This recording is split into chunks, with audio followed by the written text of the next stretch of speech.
Okay, so ready for another deep dive? Always. All right, excellent. Excellent. Today, we're going to be looking at well, I guess you'd call it the rise of the 4B movement. And just to clarify for everyone, 4B stands for four no's: no sex, no marriage, no dating, and no children, with men, that is. Right. And, this was interesting because of the source material, right? We've Yeah. got this document excerpt, I guess, titled, and this is really interesting, wokenuns.pdf. Woke nuns, huh? Yeah. Now, where this comes from is, well, it's kind of a strange source, to be honest. It's a male YouTuber. It goes by the name, I think it's Political Ferret. Okay. And this is a guy who, he had a small but pretty dedicated following, I think, but he's been off the platform for a while now. Hmm. And he's kind of resurfaced, I guess, with this new content, looking at this 4B movement and what it all means. So, as always, we're not here to say whether we agree or disagree. We just want to break this down, see what's going on. Right. Understand the ideas. Exactly.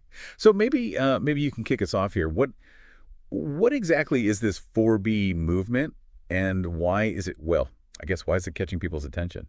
Well, you pretty much laid it out already, right? It's women advocating for, well, abstaining basically from any kind of romantic or sexual relationship with men.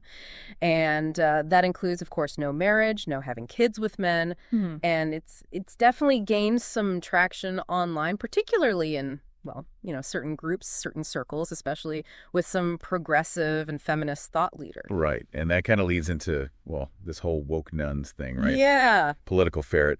He's really fascinated by the movement, and he goes so far as to compare it to like a religious order. Interesting. Yeah, he even calls them woke nuns, like I said. Pretty bold comparison, do you think? Yeah, it's definitely provocative. But I mean, when you think about it, there are some interesting parallels there. Okay. Yeah. How so? Well, think about Christian nuns, right? Their commitment to their faith, it's their whole life.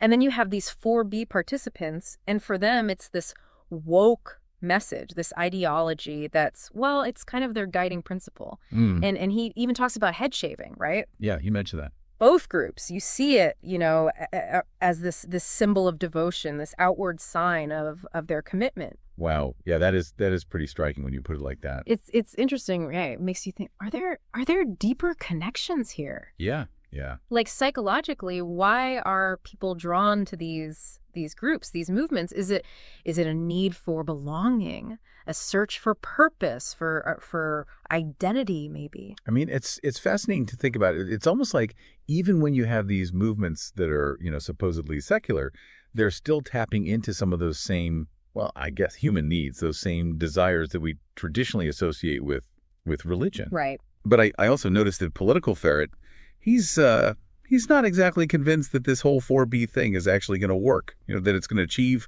what it sets out to do. Yeah, that comes through pretty clear. Especially when it comes to, conservative men. Like, he doesn't seem to think it's going to have much of an impact on them. Why is that? What's his reasoning there? Well, he's got a rather unique take on it, actually. He looks at the dating scene like it's a market.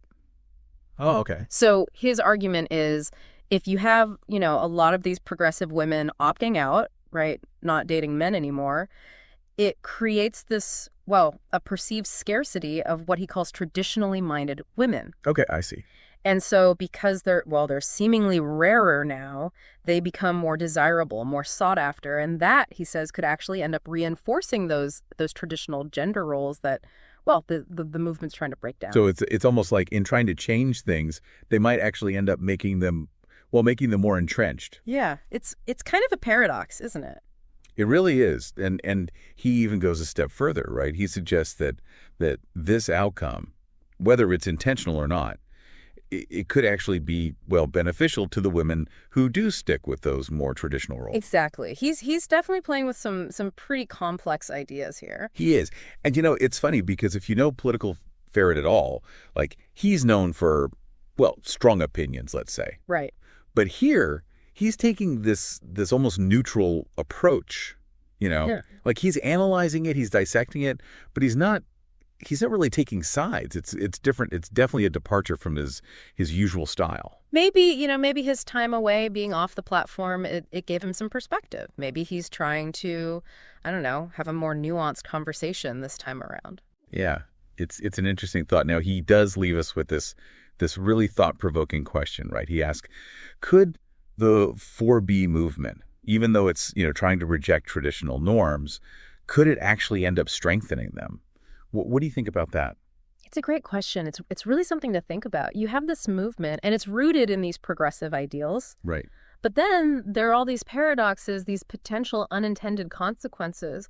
It really makes you question, agency, choice, and the impact of these social movements. Yeah. I mean, could this lead to even more division between, progressive and traditional values, or could it actually spark some deeper, more meaningful conversations about gender roles and relationships? It's hard to say for sure. It is. But it's definitely a movement that we need to be paying attention to, that we need to be thinking critically about. Absolutely. Absolutely. And that's what makes this whole deep dive so fascinating, right? Yeah. It's not just about understanding the 4B movement itself. Right. It's about understanding how these social dynamics work, how they shift and evolve, and often in ways that we just don't expect. Absolutely. And it's a reminder, I think, that we need to be critical thinkers, that we need to question our assumptions, and that we need to consider, well, the potential consequences, even when those consequences might not be, immediately obvious.